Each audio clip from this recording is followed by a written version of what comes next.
And that's why I believe in you, because that is the greatest purpose. It's to love. Honest. It sounds corny, whatever you want to say. I don't care. I love people because there is freedom and power in loving people. Hello, all you positive heads out there. Thanks for tuning your beautiful brainwaves into another episode of the Positive Head Podcast, where we have the crazy belief that creating success and happiness is a daily conscious effort, which is why we provide you with a fresh serving of soul food for thought 5 days a week. I'm your host, Brandon Beecham, and each and every Wednesday, you can tune in to hear me interview a different consciousness changemaker that is out there working tirelessly to help catalyze change and expand awareness all across Spaceship Earth. On the other 4 weekdays, you can tune in to myself and my co-host, Dalian, giving interpretations of our favorite thought-provoking quotes, sharing a bit of inspiring or mysterious news, taking questions from the audience, and digging into any other mind-expansive topics that will help keep your soul fed by tuning you into positive vibrations on a regular basis. And you guys have heard me say that if I ever run ads on the show, it will only be with a company that I fully support because I believe their intention is to make a positive difference in the world. Well, I'm pleased to announce that day has arrived and that this episode of the Positive Head Podcast is being brought to you thanks to the support of Gaia. If you're not familiar, Gaia is the go-to source for streaming consciousness content online. And you can sign up for your first month for only 99 cents at gaia.com/positivehead. That's spelled GAIA.com/positivehead. Check it out. All right, all you positive heads, on this week's interview episode, we are mixing it up a bit by doing a cross-examination of sorts. It's a cross-examination style interview, and I have my friend Michael Neeley here with me. And Michael is a fellow podcaster and host of the stellar and inspiring show Consciously Speaking. Hello there, Michael. Thanks for joining me, my friend. Hey, Brandon. Well, thanks for joining me, too. Yeah, since we're going to cross this.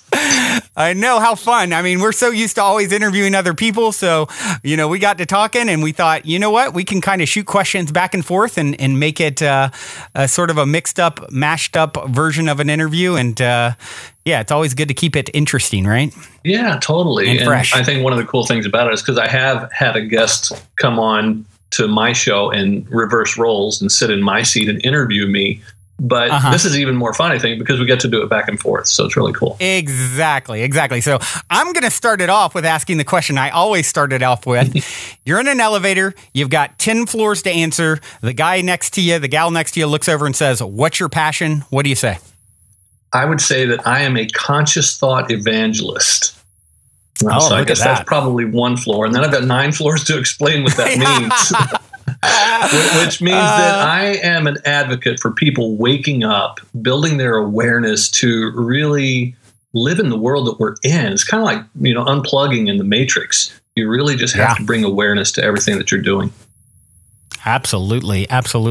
Yeah, I figured you would have sort of a go-to answer. And sometimes I ask that question and people are like, and then it's like, okay, you're at like floor number 5, man. Right. You better spit something out. Well, my opening question, which is always the same with my guests, is, what is something about you that you wish more people knew that they don't get in your bio?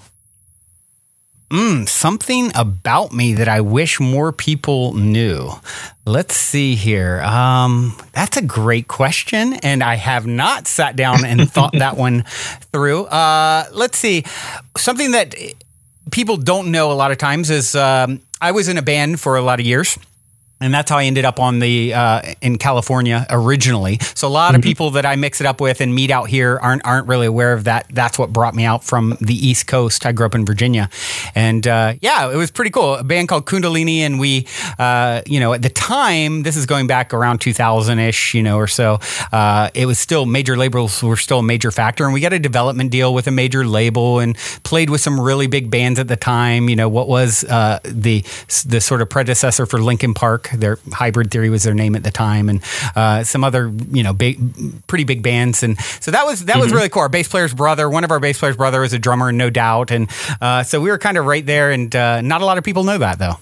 Wow, that's really cool. And it's interesting to me because when I hear the name Kundalini, I would think that maybe you guys did kirtan music, but obviously not if you were playing with Linkin Park. And the thing is, too, your show Positive Head would be a cool name for a band.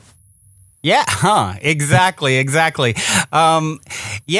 Positive Head initially. Okay, so I have these bracelets on my site, and I'd met someone who was telling me about using how it had revolutionized this person's life. It was actually an employee of mine years back, and he said, you know what, I was really negative, and my psychiatrist, or someone had told him, wear rubber band and just snap yourself as a sort of a reminder when you're in a negative state. And I thought, oh, what a clever idea. And so I thought, I'm going to try this, right? So I went home and I started digging through drawers and looking for a rubber band. No rubber band, but what I found was a racket ball, a racket that, how so it doesn't slip off and hit your opponent in the face. It kind of loops around your wrist, and it said Head on it.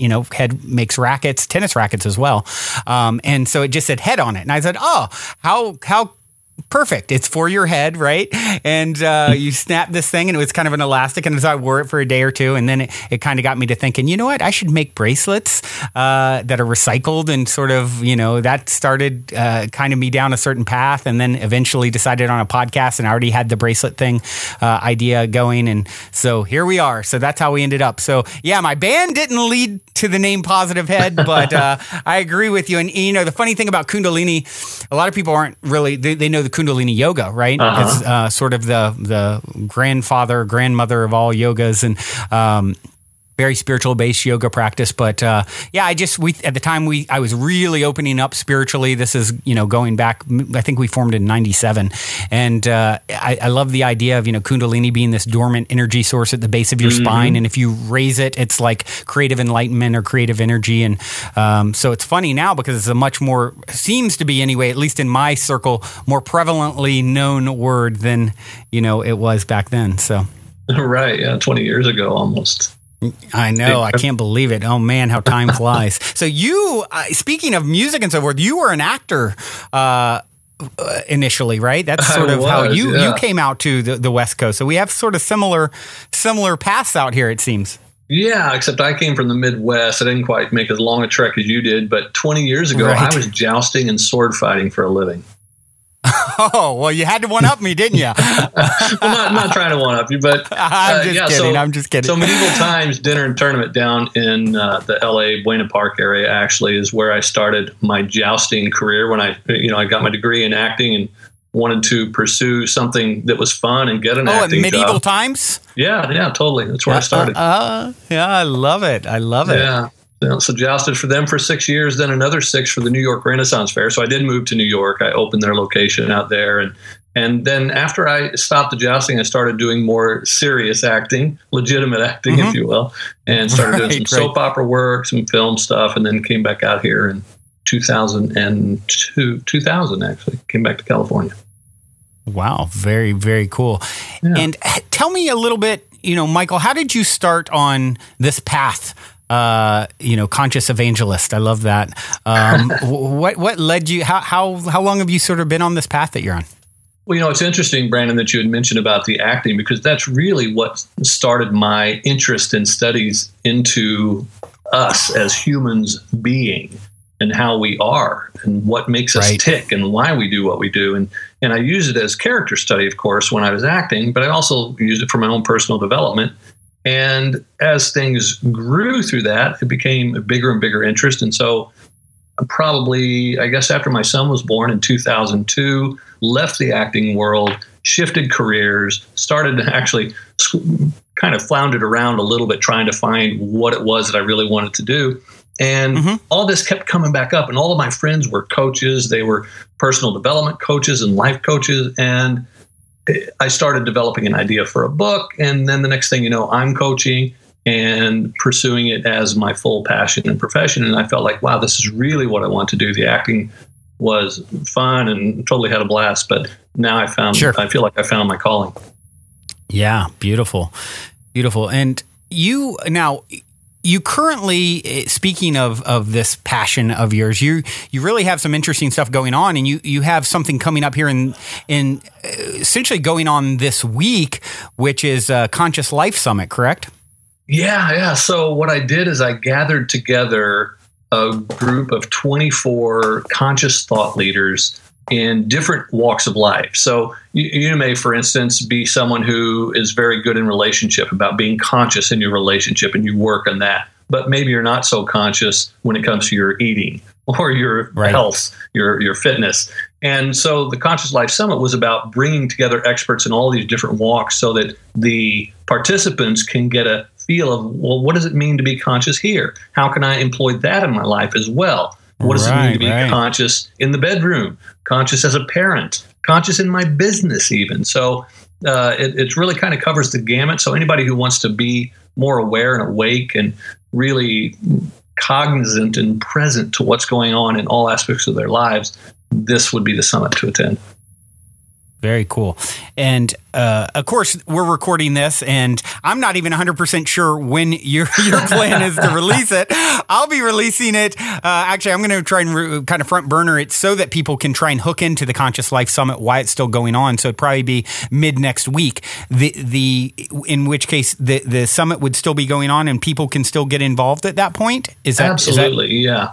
Okay. Yeah, so the summit will go all the way until the 10th, and even then people can still listen to stuff for 2 days after. It's absolutely free. And excellent.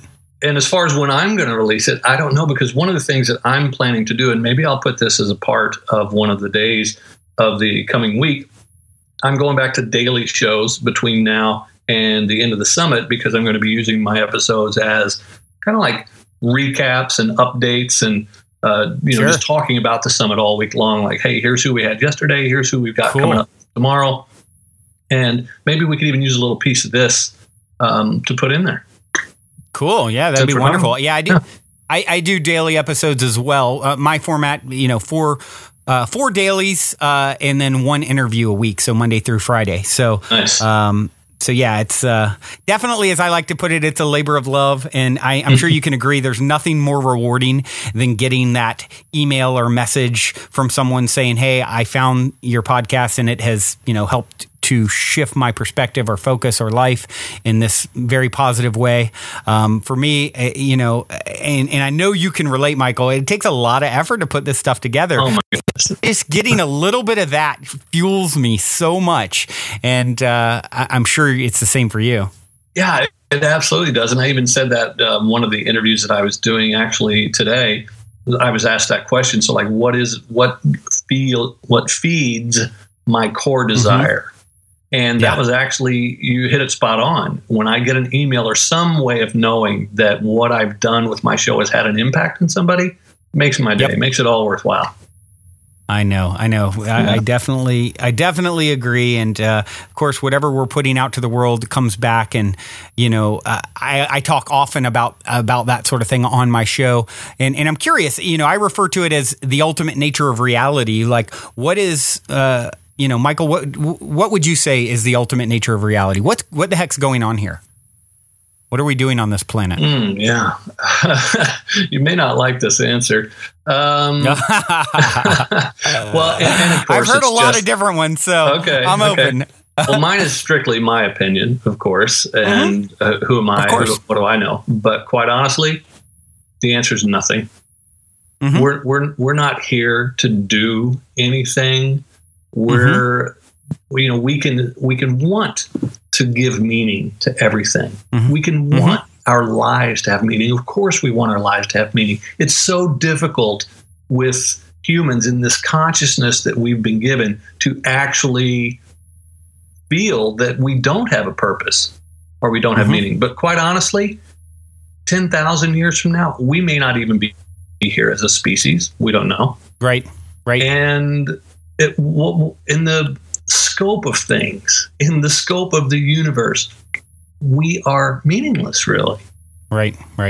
And so, and again, I don't want to be, Debbie Downer here, but the good thing about that is that when you can grasp that, and this is part of the stuff that I coach people on, when you can really get that on a visceral level, then you get to go, okay, well, if there is no meaning, then well, here's the thing. There's no meaning other than what we want to make up about it, other than what we're going to believe. And if that's the case, then make up something that excites you. Yeah. Make it up the way you want it to be. Take back power of it. And don't be a victim and, create it. Yeah, I'm very fond of the saying, nothing matters and everything counts. And I think what you're saying is completely true. From one perspective, this is, in my opinion, a dream source once had, source, God, higher self, whatever the heck you want to have it, consciousness.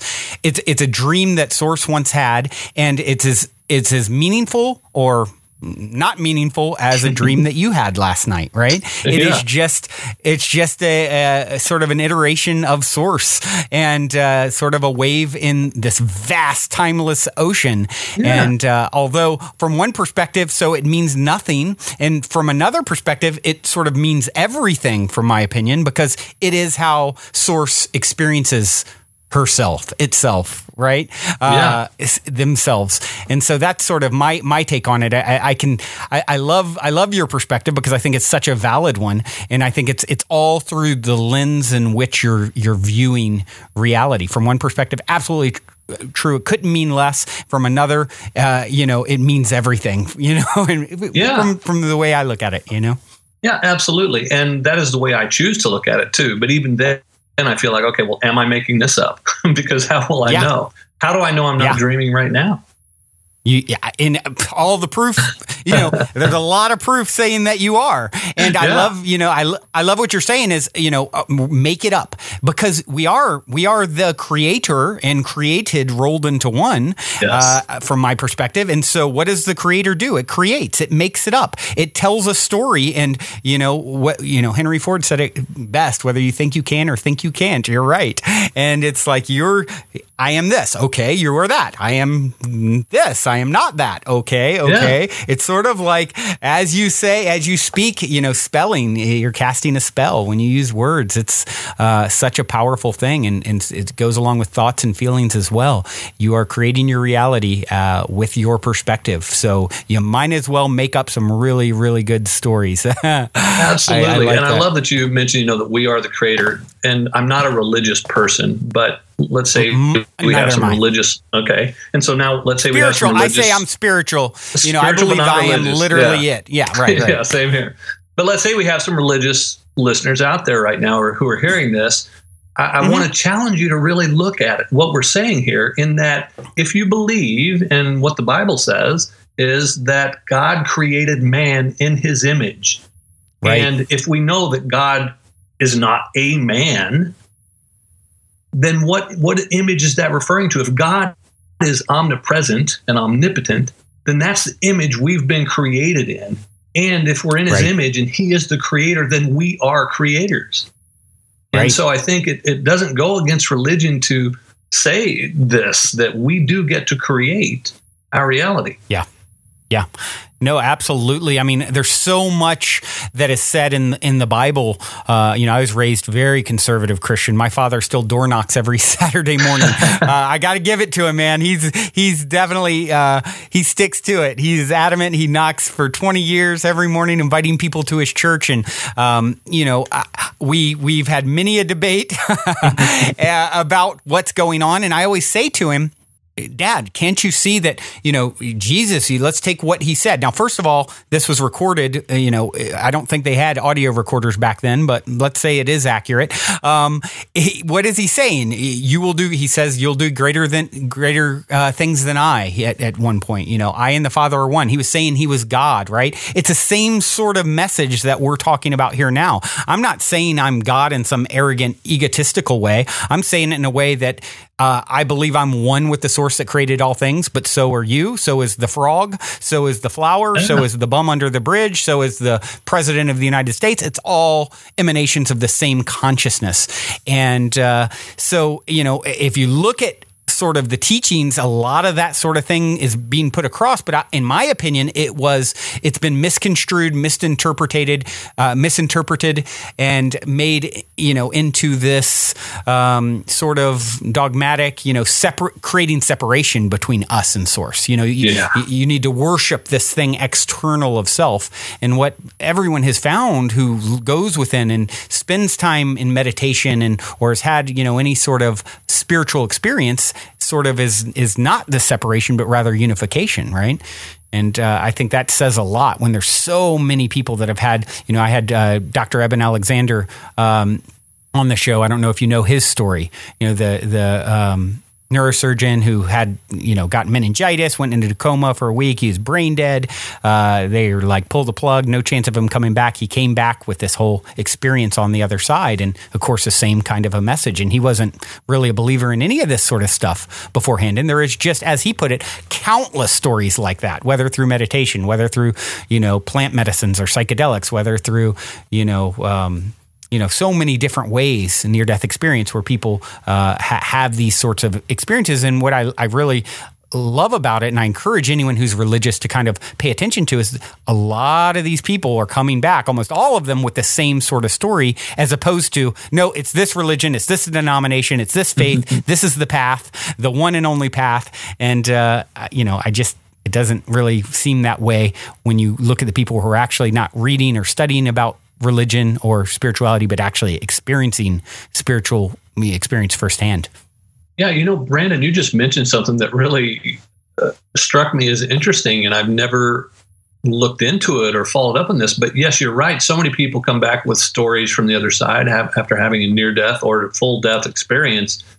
And you mentioned that no one's come back and said, yeah, so I was on the other side and I came back and God said that this is the correct religion and all the rest are bunk, Right. Nobody's coming back and saying that. And that's very interesting. True. Yeah. Yeah, it's on to the contrary, it's this sort of connection with all things and source, and this unconditional love that you hear time and time again. I was enveloped in this unconditional love, and I believe that is the ultimate truth of the universe. Everything, I believe, is happening for that reason. Love. You can't know up without down. You can't know left without right. You can't know love without hate. You can't, and this is how, in my opinion, source, God, higher self experiences itself. It is love and it is one, but what does that mean when that's all there is? It's the same as nothing, right? Meaning nothing. But separate yourself into infinite little fractals, chips off the block. Forget who and what you are, experience pain, negativity, doubt, hate, all these things that you're not, and then come back to it. Voila, now it really has some context and meaning. And this is, how I personally believe God evolves. It chooses to separate, unification, separation, unification. And you even have that when you look at the physical being sort of a mirror of spiritual ideas. I think it's interesting because you look at the universe. They say what? They believe it started as this infinitesimal speck of, really dense matter that exploded outwards, and is it still expanding billions and billions of years later?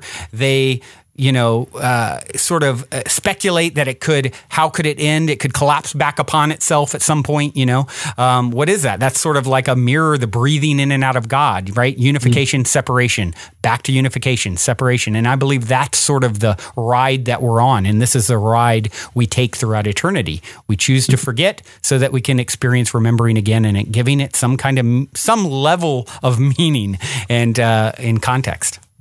Yeah, there's so many things running through my mind right now that we could go down some paths, but I want to ask you or on your side of the stuff, Brandon, how did you come about creating Positive Head? And outside of the podcast, what do you do? Great question. Well, so I started Positive Head. Like I said, it initially, so going back, 5 or 6 years ago, I was trying to launch sort of an online social network related around music. I told you I have a background in music and so forth, and I worked at an independent record label and things like that for many years. And I went to launch this sort of thing with the intention, and I actually talk about it in my first 2 podcasts, sort of my own stories of synchronicity and just a little of, my backstory. I'm assuming you probably have something like that as well. And, I launched this platform and really trying to make it happen. And at the time, all of a sudden, all this tragedy struck. My brother and partner's girlfriend at the time committed suicide. And, there's just like one thing after another, and it kind of fell apart. And I thought to myself, I really wanted to create this sort of online community and then ultimately turn it into an actual real community. I'm very, very interested in getting involved with sort of permanent village, infrastructure. And I'm pretty tied into the transformational festival scene. And that's a big kind of vision of all the people putting on, those sort of events. How do we create these magical containers, on a permanent basis, right? And so this is something that I've been really holding space for a while. And so I tried to create this online community, hit a bunch of walls, ended up on a friend's couch. And I thought to myself, I can create anything. I'm one with what created all things. I need to manifest the money to really do this right. Because money was one of the things that I had run into a problem with. I'd had an investor, then they pulled out. And so I set out to sort of manifest wealth and abundance to create this grander vision, which is, really tied into helping to raise consciousness and so forth. And I ended up starting a vacation rental company. And it grew from me to maybe 100 or so employees. And last August, we were number 569 on the Inc. 5,000 list of the fastest growing companies in the country. And, it was really rewarding and so forth. And I kind of stepped away about a year before that and left it in the hands of my partners and to start focusing on doing things that are more in line with my ultimate passion, raising consciousness and so forth. And that's when I decided to launch Positive Head and launch the podcast just a little over a year ago. And so that's kind of what ended up happening. Once I could step away from that, I did, and I started working on this project, the podcast, and I have some plans for Positive Head to turn into more of a network of people where people can share and collaborate and things like that. And that's in the works now at positivehead.com. Not quite built there, out there yet, but will be in the coming months. And, it's been a ride though, Michael. We were really trying to get to an exit with that company. And the name of the company was Resort Share. And we got to last fall where we had an offer from a publicly traded company to be bought out for $30 million. And it was pretty exciting for about 12 hours. Here's something I'd taken from a couch to, 100 people or so at its peak. And here's the big buyout, right? The big exit, the money I wanted to manifest to do all these great things for the world. Within 12 hours of getting that offer, we had our number one partner that we did rental through was Booking.com, owned by Priceline. You're probably familiar with it. Biggest online travel agency is Booking.com out there. And they called us within 12 hours of that happening and said, we know we've been working with you for 4 years now. We do, almost $1 million a month with you guys in rental, but we're severing ties because they formed an exclusive partnership with the biggest timeshare vacation ownership developer in the world who wanted to kind of squeeze us out. So essentially 2 multi-billion-dollar companies got together and we were squashed in the middle. Wow. It's sort of like an asteroid hitting our business. 90% of our revenue was coming through Booking at the time. And it was kind of like something out of a movie. And then it kind of got worse with one of my partners and supposed, best friends trying to sort of take what was left. And it ended up being a very sort of surreal sort of experience. And Michael, that was 6 months or so now. And I've kind of regrouping and starting a new project in the same space with my brother, working on a whole revamp of Positive Head that's more of a network and where people can collaborate and communicate and, and share ideas and things like that. And Yeah. So, and of course, the podcast, doing daily podcasts since last fall. That's really when I started going from 1 interview a week to 5 episodes a week. So I could get, more out there, which is so close to my heart. And so here we are. So, it's been a great learning experience, and I know it happened for a reason. And I know there's so much goodness that I'm tapping into. And when you realize that it's all just vibration, and I had some powerful lessons to learn in that sort of, that story. And what could I do? I could take that story and say, poor me, you'll never get that kind of chance again. 1 in 10,000 companies ever get to the point where you were, which is actually a real statistic, to do more than $10 million, annually in sales. It's 1 in 10,000 companies. And, I realize that's just a statistic. It's really about the vibration that I'm resonating with. So it's sort of been a rough, I guess from some perspectives, a rough 6-9 months, but on others, the podcast is growing, bigger every week from the week before. And it's so in line with where my heart and I know my ultimate mission is. And, like I have other projects that I'm involved with. There's a peer-to-peer, marketplace for musicians that's coming out called Sesh, that a good friend of mine, Stefan Jacobs, producer, is sort of his brainchild, and I'm helping with that and involved with that and part owner in that. And there's several other projects that I've just got my hands as a sort of serial entrepreneur in. And so yeah, that's sort of the summation of my story. It's been a wild ride though, Michael. Let me tell you, you can't imagine, or maybe you can. I mean, I was right there, and then to have it snatched away, but yet I have enough perspective to know that it's all happening for a very good reason. And I'm learning what I need to learn from what I went through. And, I'll just come back bigger and better. And the truth is you're as successful as you feel. And I feel so successful and so blessed just to be here doing this right now. Yeah, absolutely. Well, and a good way to look at it, I love this story, and I've shared this with many of my clients, and that is the man who's working for a company and he really botches a job. Destroys it and costs the company $10 million. And his boss calls him into the office and he says, well, I suppose you're going to fire me. And the boss is like, are you kidding me? We just spent $10 million on your education. You'll never let that happen again now, will you? That's exactly right. So you just got an expensive education there. It's exactly, that's so funny because that's exactly what my brother said. We let in, I started the company, brought in my brother very quickly, brought in a third partner maybe a year in, and then brought in someone who was a very big wig. He had built a company from $1 million a year in sales to $1 billion a year in sales, sold it for more money than you can imagine, came in to help us, quote unquote. And really what it was is, I learned a very powerful lesson in giving up personal power to people who are not necessarily on the same, wavelength as far as consciousness. And, it's all, there's a lot of people out there who it's all about, ego and arrogance and greed and power. And I learned that the hard way. And so now, a very expensive lesson. And I look at it now and I say, yeah, of course it blew up. The energy changed dramatically in that year or so I was gone. There's been a power shift and I let that happen. My brother let that happen. But I'm grateful because I understand, one of the things that Eben Alexander talked about in my interview with him, and his experience on the other side. And of course, he had a best-selling book all about his experience. And but he talked about one of the things that he learned when he was on the other side for that week in the coma was that your greatest enemies or adversaries in this life are typically people that are part of your soul family, a soul group on the other side. So they're the ones you're closest to.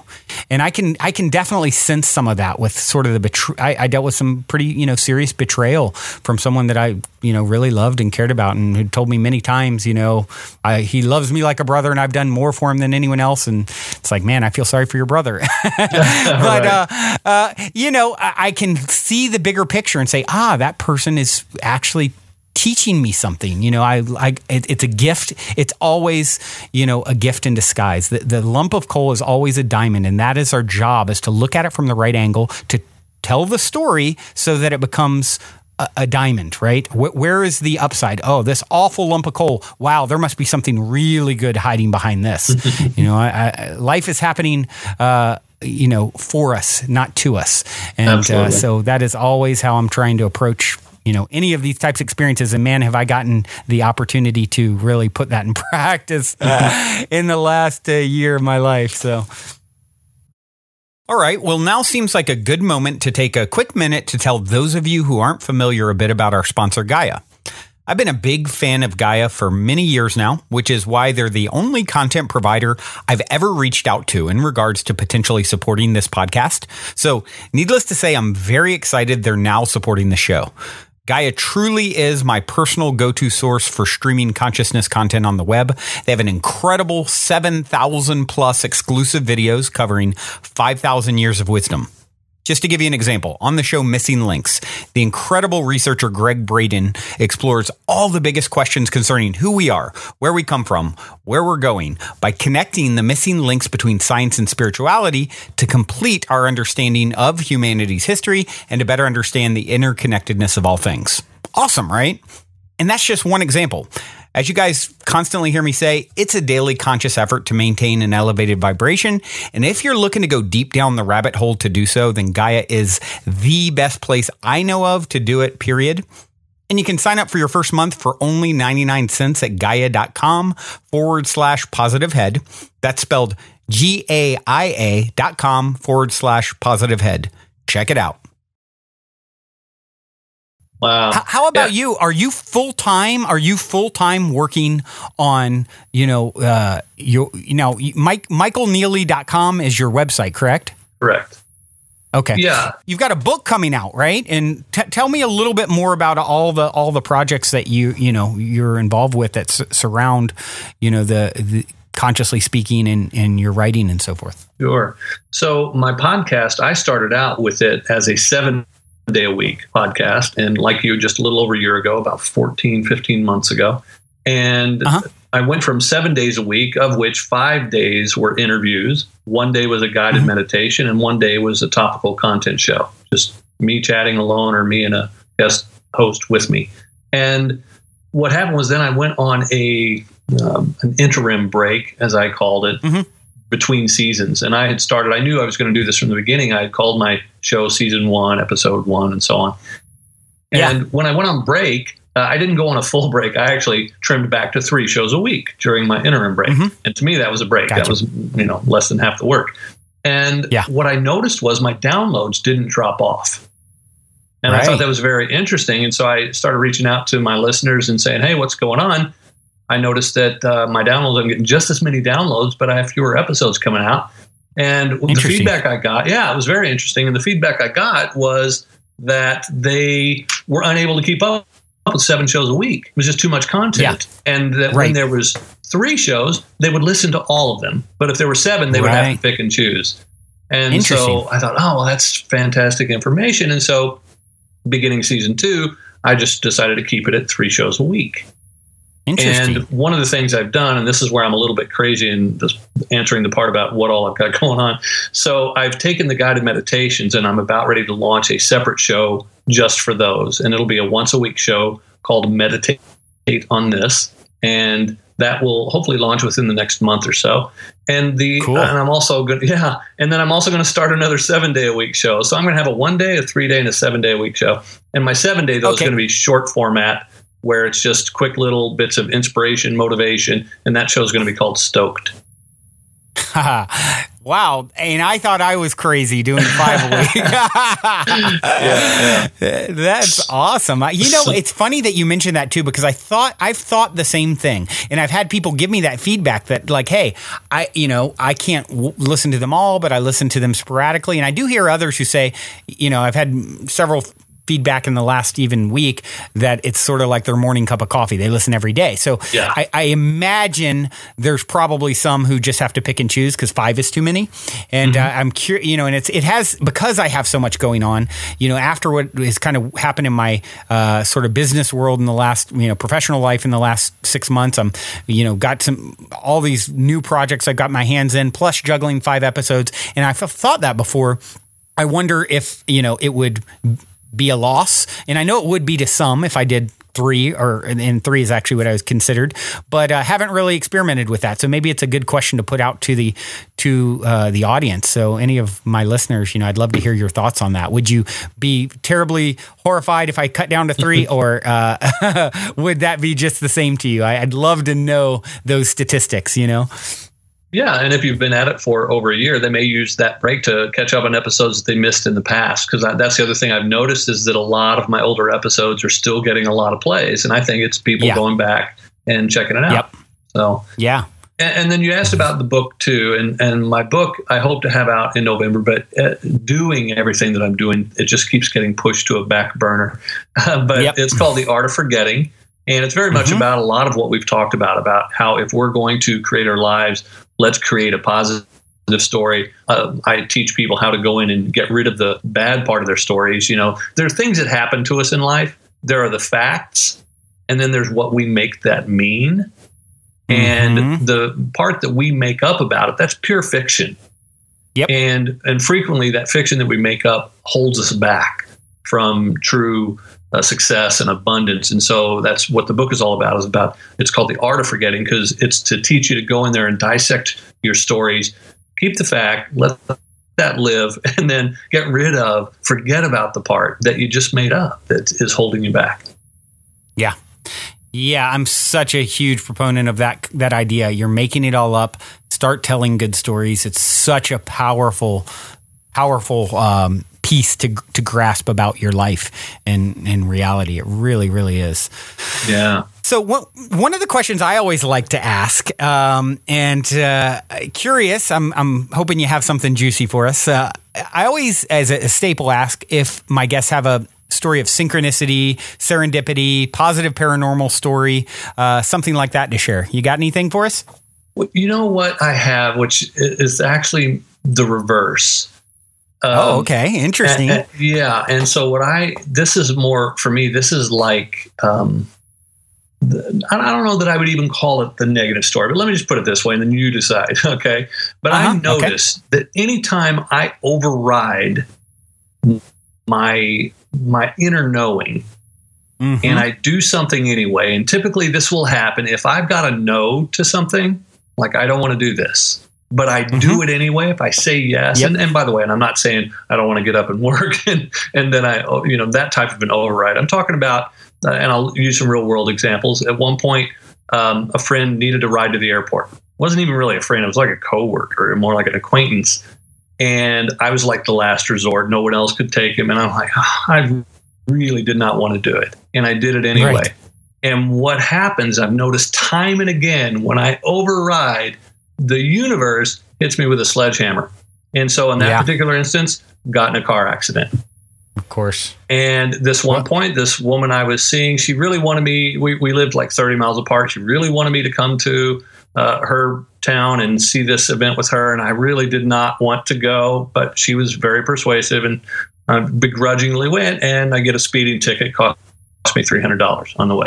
And you can say, well, that was just your own stupidity. You shouldn't have been speeding, whatever the case. My point is that it's potentially a subconscious piece that brings it about, but that when we override what our better knowing, the universe is going to step in and just give you the big whammy, that hit you with a sledgehammer.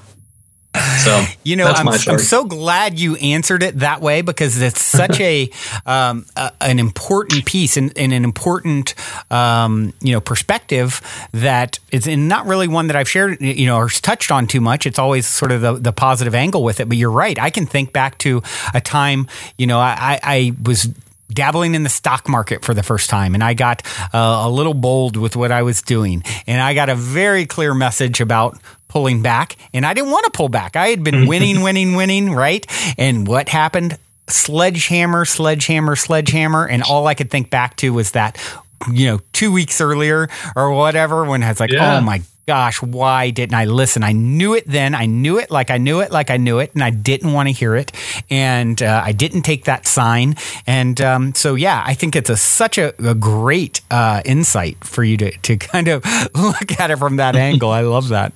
Well, I'm glad, because I think the universe, it knows better, and it tells us, and we just have to listen to it. And when we don't, it's just going to smack us, Yeah. Yeah, it's, you look at all the animals, you think of many years ago when the tsunami happened, that big tsunami, and there's a report of all the animals running to high ground before it hit. It's like we all creatures have this intuition. We're all tied into this consciousness that's beyond sort of the physical. And yet mankind, of course, being in its state of separation that it's created, has cut that innate knowing off. And when you really stop, and of course meditation and things like that are such great tools to sort of open up that intuition again, you will definitely be sort of guided the more you follow your gut, the more you follow the signs, the stronger they get, right? Absolutely. It's pretty incredible, really. It really is. It really is. Well, Michael, this has been so fascinating. I'm definitely my first time kind of doing a cross-examination style interview, as I like to call it. But I definitely enjoy it, and it's one that I would like to do again sometime. So I'm anxious to see how your Conscious Life Summit goes. And tell again for my listeners where they can find the Conscious Life Summit, just right through your site, michaelneeley.com, right? Well, that's one spot. They can go to michaelneeley.com, and there'll be plenty of opportunities to sign up there. Or you can go directly, if you want to see who the speakers are and get more details on it, you can go to consciouslifesummit.com. Pretty simple. Excellent. And so when I release this, it will still have a few days left. And then also you're saying there will be a couple days even after it's over. It's 24 experts, is that right, that you have? And or 24 or 12? I'm sorry, I can't remember. It's 24, 24 experts, okay. 12 different areas of conscious living. And again, I'll keep it available. The replays will be available to you all the way through June 12th. But after midnight on June 12th, it will come down. Brandon, what I'd love to do is for your guests, especially since this is going to be coming out a little bit later and they'll be coming in late, I'm going to set them up with a special page. So if they can go to Conscious Life Summit /positive head, all one word there, Conscious Life Summit /positive head, they will be able to sign up for it, no charge, get in there, and I'll make the recordings available to them for longer. Normally the recordings will come down after 48 hours, but I know that your people may not even get there in time for that, so I'll keep them available for folks when they register there. That is very gracious of you. Thank you so much for doing that. And I know the listeners will absolutely be thrilled that you're doing that. And so wonderful. Thank you, Michael. You bet. Looking forward to having some of your peeps there. Yes, indeed. Yes, indeed. Awesome. Thank you so much, Michael. This has been such a pleasure connecting with you like this. And who knows, maybe we can do it again sometime. Yeah, well, thank you too, Brandon. This is going to be a real interesting episode. I always like doing different and weird stuff on my show. And especially, I love what you're up to in the world. I think it is right up my alley. Like we're twin sons of different mothers here. So exactly. So I'm looking forward to exploring more of this in our future as well. So thank you. Thank you, my friend. Well, everyone, that concludes this week's interview episode. If you have enjoyed this positive download, please take a minute, give us a rating or review on iTunes, since iTunes is the holy grail of all things podcasting. Your good reviews help us to reach more listeners. Also, we would be extremely appreciative if you would tell your friends and family about the show. Our sincere intent with the Positive Head podcast is to spread positivity to the world because we're selfish, quite honestly. I say that jokingly, but really only halfway joking. I'm referring to the good kind of selfish based on the knowing that we all get what we give in this life, because when we give, we're actually always giving to extensions of self, since we're all really one in the same consciousness, just in different bodies. So if you want to be a good selfish along with us by helping to spread the positivity, by all means, please proceed to shout about the Positive Head podcast from your rooftop. Otherwise, as you continue on your fabulous journey in this 3D reality, be sure to remember this. As long as you ain't dead, you're already positive ahead. Journey well, everyone, and thank you for being.